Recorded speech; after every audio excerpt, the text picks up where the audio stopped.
I was interviewed this night on Rice TV. I mean, Dirty, different issues anyway. Politics is over. I mean, general issues. So let's just watch them. Let's see what they're saying. Okay. The Nobel laureate Wole Soyinka, Peter Obi, the 2023 presidential candidate of the Labour Party, is totally undeserving of another shot at the top prize in 2027. Why? Well, because according to Professor Soyinka, good leadership is predicated on a constant battle to prove your worth, not only by your own actions, but by the way you tackle the blights that your followers unleash on others. And in Mr. Soyinka's assessment, Mr. Obi's followers, known as obedience, regularly blow up the internet with their outrageous insults, nerve-frying threats and bitter bile aimed at him. And in Professor Soyinka's highbrow world, such stinky behavior is beneath contempt and naturally elicits the most righteous distaste imaginable from him. And so, as far as he's concerned, Peter Obi is quite simply unfit to be president of Nigeria.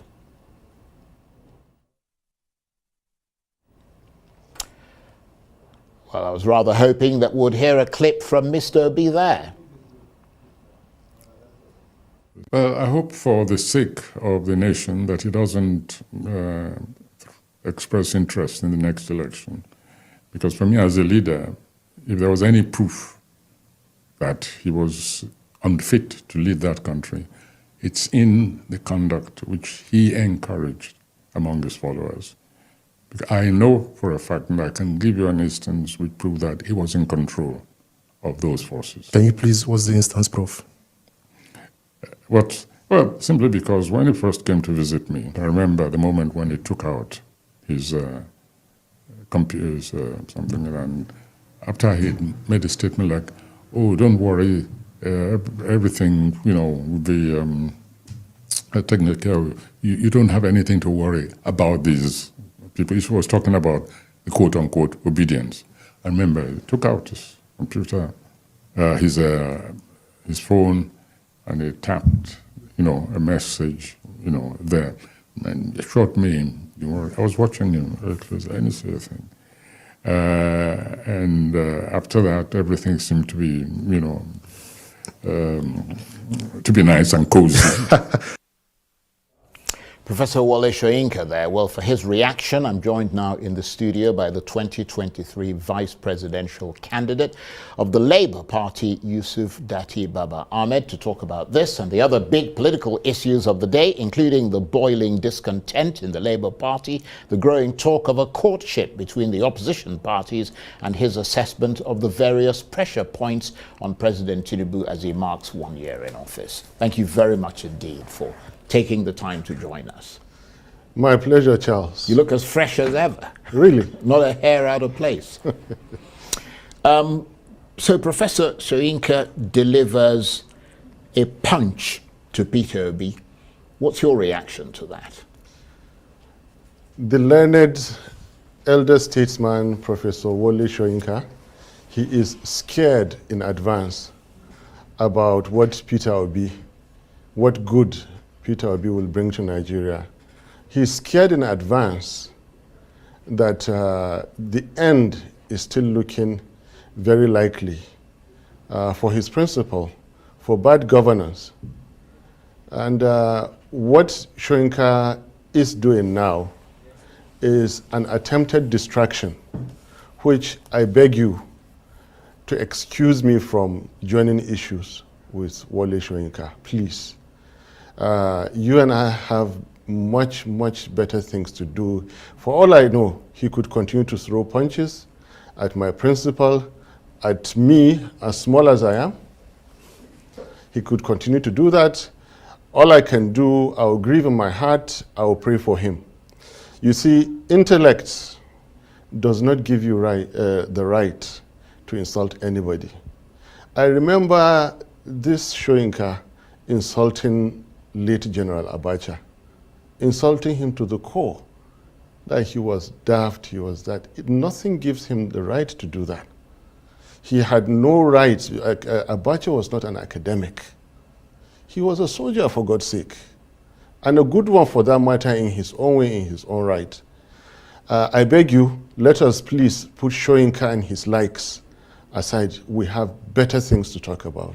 We'll have enough time to talk about a lot of things, and I do respect your wishes there, but I have to ask you whether you think he has a point when he says that by not controlling, or at least trying to control, the online trolls responsible for the insults directed at him, Mr. B, and by extension yourself, are tacitly encouraging such behavior. As a partial academic, let me tell you that Nobel laureates all over the world are loved and cherished by their people, not just their nationals, globally.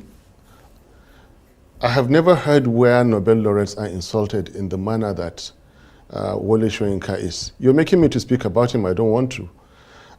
Now, go back. Nigerians contested through Peter Obi and me. We said this many, many times. It was a force that came alive, a genuine one, a powerful one, that won election and was taken away. Never mind what INEC declared. There is no way Peter Obi, with all the issues in front of him, and my humble self, can control obedience as they were. Peter Obi entered a canoe without a life jacket, and he paid for it. So it is not the work of Peter Obi to control the obedience. It is the responsibility of Wole Soyinka to maintain his respect and dignity. I could say a few things to Wole Soyinka that will destroy him for good, but I wouldn't say that. Only 3 days ago, I saw, the whole world saw his own principal. I'm not here to call names. I wish I could finish this interview. We saw the ongoing president of Nigeria almost kneeling to greet an elder statesman, while people like Soyinka are out there insulting others. So in the heat, in the presence of all the politics and dynamics and everything, decent Nigerians should continue to offer respect to others. You know, I said it before, the ongoing president, even though I do not agree with everything about him, whenever I call him uncle, he laughs, I laugh, and we walk away. Why start insulting people? People like me, we describe, we give objective assessment, and they say we insult. And we don't. It's not our history. It's not our upbringing. I have never insulted anybody. But why should a Nobel laureate make it because he knows how to speak English? 1960s and 1970s English? I think all he is trying to do is an attempted distraction, which Peter Obi and myself have excused ourselves. We will not react to that Nobel laureate. He should please go and see how other Nobel laureates are respecting themselves, holding the honor all over the world. Charles, let's move away from this man. Well, nevertheless, just one more thing on that, because you have talked about the fact that, you know, you don't insult people. Yeah, I don't. And he says that the obedience have consistently been insulting him. Do you think he deserves an apology? Since to a large extent those people, can I ask you a question? People are your followers. Look, I mean, do you think he deserves an apology, or you wouldn't go that far? What is, not who is, what is Wole Soyinka? At a time that the Nigerian armed forces have been killing hundreds of Nigerians by mistake, at the time that our currency is hopelessly depreciating, and so many other issues. What is Wole Soyinka? I beg you for the last time, let's move away from this man. Okay, let's move on and let's turn briefly to the other toxic debate at the moment about the future of the Labour Party, your party, because in a sense there is a parallel there to the issue of non-intervention that Professor Soyinka was talking about, and I'm not his spokesman and I don't necessarily support his point of view, but there is a parallel, isn't there, on that issue of non-intervention, because to many observers, the Labour Party has become polarized and toxic, and we don't seem to be hearing of you and Mr. Obi intervening to end that conflict. Certainly not in the public domain. Peter Obi and myself, we have very special ways that we operate. It's not subject to debate or for public discourse. We know how dangerous the Nigerian political terrain is. And Labour Party is the party to contend with for 2027 without undue interference from the powers that be.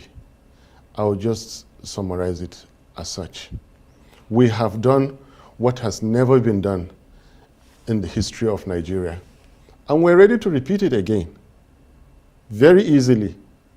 Nigeria has under the Labour Party. Nigeria has never seen such unity as between Peter Obi and myself. Check my background, and I, against all odds, I supported wholeheartedly a Christian southeastern candidate in the presence of two Muslim northern candidates, one of them a Muslim ticket, because I believe they were not the right candidates, and it was time for Nigeria to go for someone like Peter Obi. Nigeria has never seen such unity like during our time. Is that your phone ringing? Sorry about that. I'll switch it off. Somebody's desperate to talk to you. I know, sorry about that. Fairly persistent. Yeah, sorry about that. Yeah, but as you... And don't be persistent with Wale Soyinka. Let's move out of this. We've left he Wale said, she Soyinka. said. We're talking about the Labour Party. I mean, without undue interference from powers that be. Yeah, but if we can contest, and any day, anytime we will defeat any candidate, irrespective of how they twist the constitution, irrespective of how many English language words that they change. We will still beat them. Well, I mean, if you're taking into account what you suggested there, the intervention of the powers that be, which I presume you're attributing to what's going on inside the Labour Party at the moment. I mean, I'm wondering if you're factoring in all the concerns and their potential impact on your chances at the next general election, assuming you're planning to give it another go in 2027. Sorry, put your question again, please. What I'm saying is that you talked about intervention from the powers that be. In other words, you're attributing what's going on in the Labour Party to outside intervention. I'm saying that if you factor in all those concerns and the direction of the Labour Party and the potential impact of those interventions on your chances at the next general election, assuming you're planning to give it a go in 2027, what do you see? These differences, these nuances within the party very easily disappear the moment the whistle is blown and it's time and they see the right candidate for a party. Yeah, but it's affecting the confidence of the people. I mean, people are watching what is going on. Social media is swamped by viewers saying that it does seem to them like the Labour Party is coming apart at the seams. No, this is what I told you, that these things very quickly dissipate and give way to the genuine party that it is once the time comes. Because come 2026, and you begin to see what is going on in other parties, particularly APC, the ongoing presidency now, with the distrust, and then, of course, the most fundamental, their failures. But sadly, Nigerian politics is not about governance. It is about escorting people to achieve their individual political desires. Unfortunately, sadly, it is. Only weeks back, a number two refused to board a certain machine and travel out of the country. What does that begin to tell you? When the number one was out, I would not dwell so much into this, but when the time comes and the distrust shows, they know each other more than we probably know them. So the problems of Labour Party is child play comparing to what is going on there. I mean, I don't want to call names, but Femi Rojamila is much too smart for that number two. The lady senator is too loyal, too faithful to have fallen into the schemes of that number two. Because they know him. It is only after somebody falls that he can rise.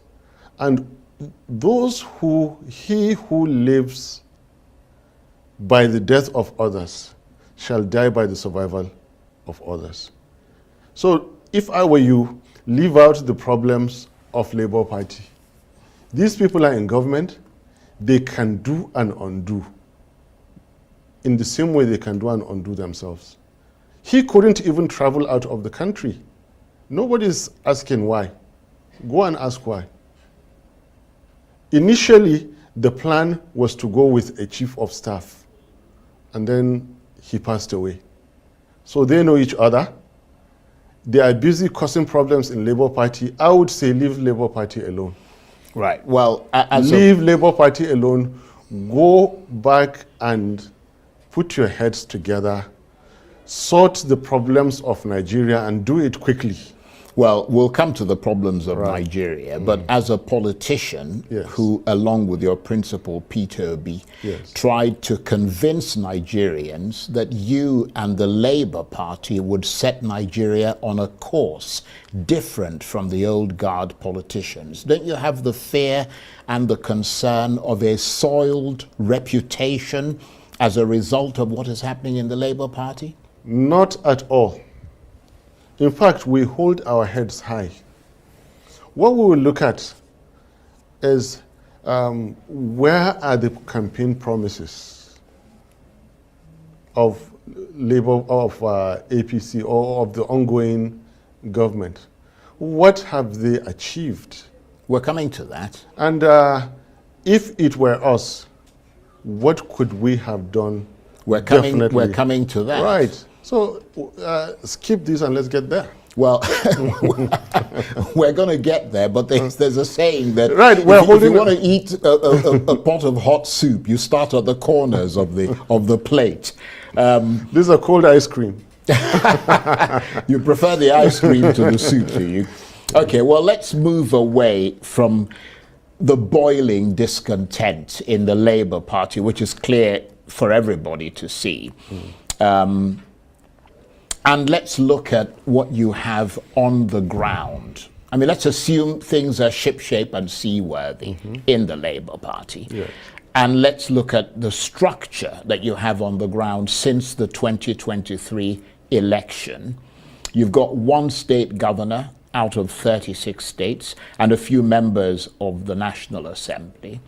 Do you have the structure and the ability to really raise the temperature and carry out the kind of electoral challenge that would not only rattle both the APC and the PDP in 2027, but possibly deliver Aso Rock to you? I mean, I'm wondering how strong a position you're in, or is your ability still quite constrained at this point, especially adding that to the problems of the Labour Your Party? question is already answered, because we answered this question in 2023. And then it's a new year. Well, we answered your question in 2023. Then IREV was switched off. And then they returned the results manually. And then the constitution was twisted. And then the meaning of English language was changed. Your answer is given. We won 2023. I will never stop saying it. We won 2023. Now, Labour Party as of today is in a better state than CPC was in 2013-14 leading up to 2015. far better than it was. Continue looking at the failures, the worsening insecurity, the declining economy, and the aggravated corruption that is going on. Add that to when Nigerians will now wake up to the realization that beyond 2027, there is probably a grand scheme to dismember Nigeria into 6, possibly, autonomous zones, because there is no way to explain the failure, and because the only way is to carry those failures and run away. Well, let's take this bit by bit. Yeah. Because, for instance, you have said that, and you've been consistent in saying Yes. that you were turfed out in 2023. Do you, given that belief that you have, do you have a master plan going forward to achieve your ends, which is essentially to take the keys of Aso-Rock, which you say belongs rightfully to you? Because clearly there's a lot of tactical and opportunistic play in this race, but I'm wondering whether you can really make things difficult for the APC on your own, or whether some sort of alliance or coalition or merger with the PDP and NNPP is the only way that you can pull it off, given the realities on the ground. The key word from your question is only. It cannot be the only way, because we went alone and we did it. On a normal day, a standard politician is always, even when you won clean and you're in power, you would always want alliances, even for added comfort. So it goes without saying, we would love to expand our spheres of influence. We would love not just PDP, NNPP, SDP, and others all to come together. We would love that to happen. There is safety in numbers. I think we've spoken a lot now about the party. Can we just move on? Again, we're getting, you've got time, don't worry. All right. You're going to have enough time to stick your knife into the APC and really turn the screws there. But I mean, do you... It should surprise you to know that I don't even want to talk about APC.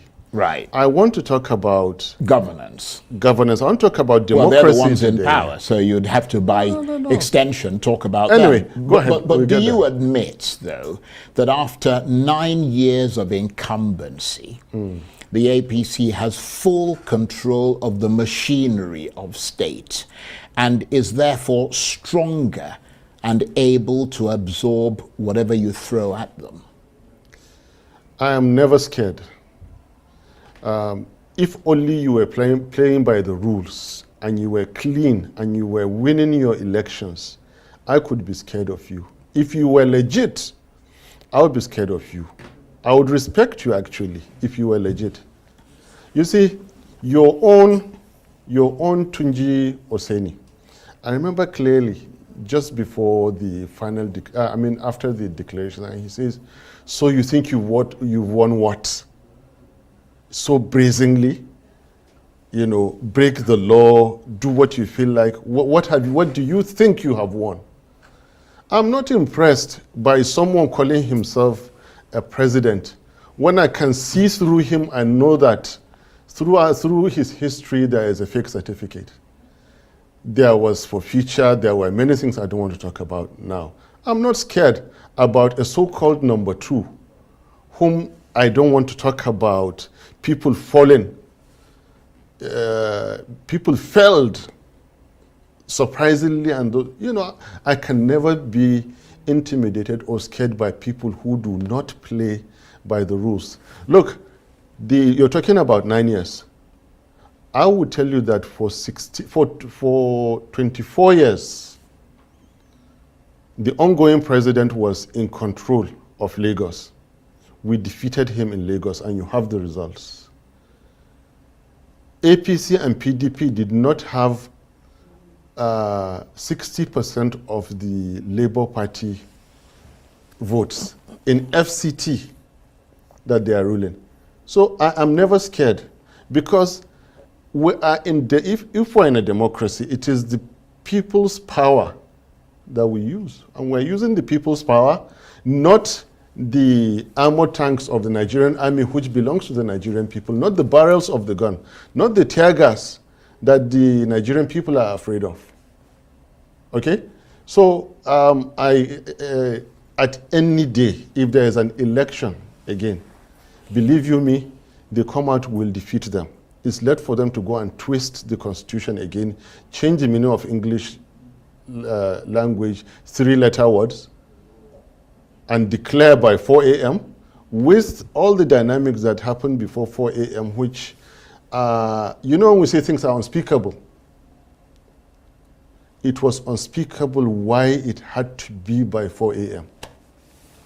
Right, but in the context of what you believe happened at that time, and given your clear fervor for driving Nigeria in the right direction, and in order to achieve that, you would have to find a means of taking power away from the people who are controlling it now. Has there been some communication between you, the Labour Party, the PDP, the NNPP about a possible merger or coalition or alliance ahead of 2027, or there hasn't been and there won't be? On several occasions, I did tell you that I don't want to overstep my limits. Right. As a loyal party member, we have our leader, and then I have my own leader, Peter Obi. Please allow them to speak to you on these matters. Okay. I am more interested in abuse of power and how Nigerians are taking and playing with democracy. Okay. Well, let's move then and assess those 9 years in office from the point of view of President Tinubu's first year in power.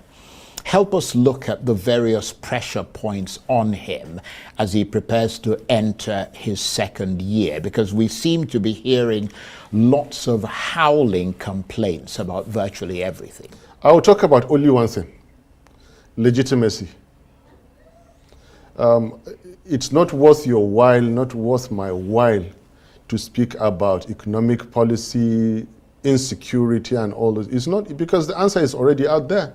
Everybody knows it. Yeah, but people want to hear you articulate it. Yes. Because you personify the people you represent. Thank you. I'm honored to hear this from none other than Charles Aniago. Please. Thank you. I mean, it's I'm pretty honored. obvious, isn't it? Look, this is not child's play. Put it this way. People are dying. People are being killed out there. Is there anybody that is telling me he does not know about this? What are they waiting to hear again? Is there anybody that does not spend the naira to buy any item? They know these things. There goes your phone again. I have to switch it off. I'm fairly sorry. persistent, I'm really sorry about this to the viewers. I do apologize. That's okay. Well, you know the kind of work I do. I can't afford to be off the radar. Yeah. 2 institutions, big hospital and all that. So I'm sorry. No, that's okay. Please continue. Yeah, all right. Yes. You were I will giving your speak about assessment. only one assessment, which is Right. legitimacy, the pressure point of legitimacy. That I will not go into talking about his economic policy, because the answer is out there already. But the reality is that Yes. he is the president of Nigeria. The reality is that he's running this country. I have And never... you are now in the opposition. So it makes sense for you to assess what he's been doing since he got into office. And I'm the telling you, this legitimacy assessment- question is a moot point now. Charles, let's try and be on the same page. Your question is valid and a strong one. My answer to you is even more rhetorical and ironic, because I'm saying that I wish to answer just one aspect, because the answers to what you want is actually being felt out there by all and everybody. Unless if you're going to lie to yourself. Now, why should I, before the elections, I campaign on that? After the elections, I campaigned. Before the elections, I warned Nigerians We all warned Nigerians about this is what is going to happen if you have such a man as your leader. It is now happening. Look, your time is valuable, my time is valuable. I would rather talk about more fundamental things than saying that there is hunger out there. There is unemployment leading into insecurity. No, the kind of hunger that is in the stomachs is different from the kind of hunger that is in the head, that is different from the kind of hunger that is in the heart. The human mind is the most powerful tool I can say God created on earth. And it is the human mind that will drive the success or failure of societies. The Nigerian society now, what is happening? The mind is not a physical object. We claim to have democracy, but end it with a question mark. Do we have democracy? In reality, 16 president-stroke heads of states, 9 of which were not elected, while we had a judiciary that served alongside them. So if we have one that I still say is questionably constitutional, now there is nothing wrong. Like it or don't like it, every human society must have a leader. That's why we have Tinubu today as a president. How he got to power, Nigerians are saying doesn't matter. Well, so far, aided by the court, doesn't matter. But let me just break a little and say something in general. Because many a times I stand the unique opportunity, I call it opportunity of being misunderstood. You see, there was a time Albert Einstein said to Charlie Chaplin, I admire you. You don't say a word and the world admires you. Then Charlie Chaplin says to Albert Einstein, I admire you even more. Nobody understands you, yet they even admire you more. I'm not comparing myself in any way to those gifted people or in that context. But you see, if you don't speak about that, people are hungry, people are tired, no.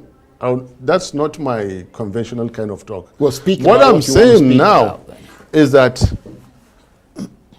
I have been saying before, and I wish to repeat now, which I was not heard, is that democracy is not that government of the people, for the people, by the people.